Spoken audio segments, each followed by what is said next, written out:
ಇನ್ನು ಲೋಕಸಮರಕ್ಕೆ ಕಾಂಗ್ರೆಸ್ ಭರ್ಜರಿ ಗ್ಯಾರಂಟಿಗಳನ್ನು ಘೋಷಣೆ ಮಾಡಿದೆ. ತನ್ನ ಪ್ರಣಾಳಿಕೆಯಲ್ಲಿ 25 ಗ್ಯಾರಂಟಿಗಳನ್ನು ಘೋಷಣೆ ಮಾಡಿದೆ ಎಐಸಿಸಿ.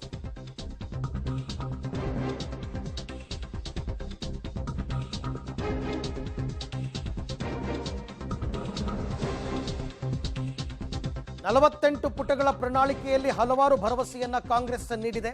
ಯುವಕರಿಗೆ 1 ಲಕ್ಷ ವೇತನದೊಂದಿಗೆ ಉದ್ಯೋಗವನ್ನು ಕೊಡುವಂತಹ ಭರವಸೆಯನ್ನ ನೀಡಿದೆ.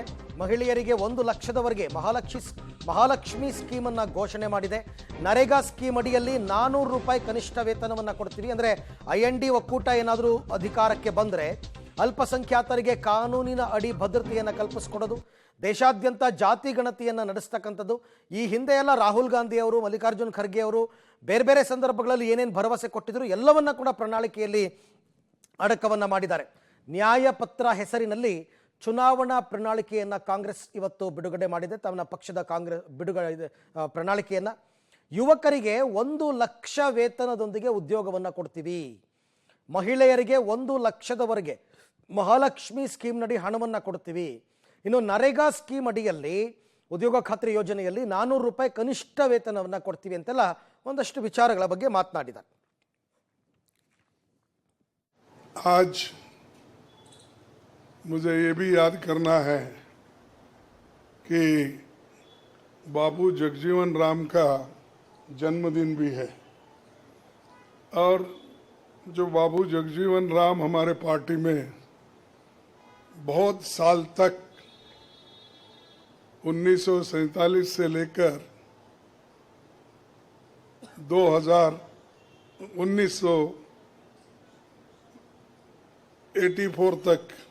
1984 तक वो इस पार्टी में रह के काम किए. फिर जो कुछ उनका कंट्रीब्यूशन था. ಎಐಸಿಸಿ ಅಧ್ಯಕ್ಷರಾದಂತಹ ಮಲ್ಲಿಕಾರ್ಜುನ ಖರ್ಗೆ ಅವರು ಇವತ್ತು ಬಾಬು ಜಗಜೀವನ್ ರಾಮ್ ಅವರ ಅಂದರೆ ಅವರ ಹುಟ್ಟಿದ ಹಬ್ಬದ ದಿನದಂದೇ ಪ್ರಣಾಳಿಕೆಯನ್ನು ಬಿಡುಗಡೆ ಮಾಡ್ತಾ ಇದ್ದಕ್ಕಂತಕ್ಕಂಥದ್ದನ್ನ ನೆನಪಿಸ್ಕೊಂಡ್ರು.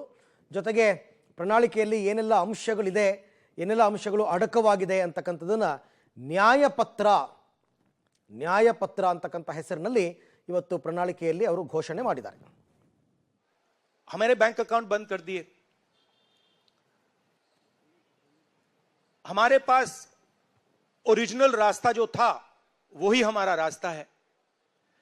हम जनता के साथ जाकर मिलकर उनके लिए लड़ते हैं. ये जो मैनिफेस्टो बना है, ये मैनिफेस्टो कांग्रेस पार्टी ने नहीं बनाया है. ये मैनिफेस्टो हिंदुस्तान की जनता ने बनाया है. हमने सिर्फ इसको लिखा है, ठीक है, और हमने सिर्फ इसको लिखा है.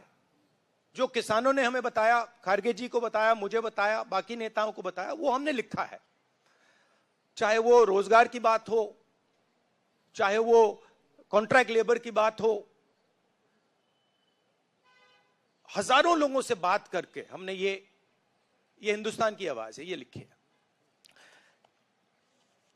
मगर जो राजनीति में आज हो रहा है वो क्लियर है कि सब पार्टीज को नरेंद्र मोदी, ईडी, CBI, इन इंस्टीट्यूशंस को कैप्चर करके फाइनेंशियली मोनोपोली बना रहे हैं अपनी. और चुनाव के बाद रियलिटी है कि ये जो फाइनेंशियल मोनोपोली. ರಾಹುಲ್ ಗಾಂಧಿ ಕಾಂಗ್ರೆಸ್ನ ನಾಯಕರು ಮಾತನಾಡ್ತಾ ಇರೋದು, ಇದರಲ್ಲಿ ನಾವು ಮಾಡಿದ್ದೇನೂ ಇಲ್ಲ. ಈ ಭಾರತ ಜೋಡೋ ಸಂದರ್ಭದಲ್ಲಿ ಅಥವಾ ಬೇರೆ ಬೇರೆ ಕಡೆ ಹೋದಾಗ ರೈತರು ನಮಗೆ ಕೆಲವೊಂದು ವಿಚಾರಗಳನ್ನು ಹೇಳಿದರು, ಭಾರತದಲ್ಲಿ ಏನು ಬದಲಾವಣೆಗಳಾಗಬೇಕು ಅಂತ. ಅವ್ರು ಏನು ಹೇಳಿದ್ರು ಅದನ್ನೇ ಮ್ಯಾನಿಫೆಸ್ಟೋದಲ್ಲಿ ಹೇಳಿದ್ದೀವಿ. ರೈತರು, ಬೇರೆ ಬೇರೆ ವರ್ಗದವರು, ಕೂಲಿ ಕಾರ್ಮಿಕರು, ಬಡವರ್ಗದ ಜನ, ಅವರು ಏನೇನು ಬೇಕು ಅಂತ ಕೇಳ್ಕೊಂಡಿದ್ದಾರೆ ಅದನ್ನು ನಾವು ಮ್ಯಾನಿಫೆಸ್ಟೋದಲ್ಲಿ ಸೇರಿಸಿದ್ದೀವಿ ಅಂತಕ್ಕಂಥದ್ರ ಬಗ್ಗೆ ರಾಹುಲ್ ಗಾಂಧಿ ಅವರ ಮಾತು.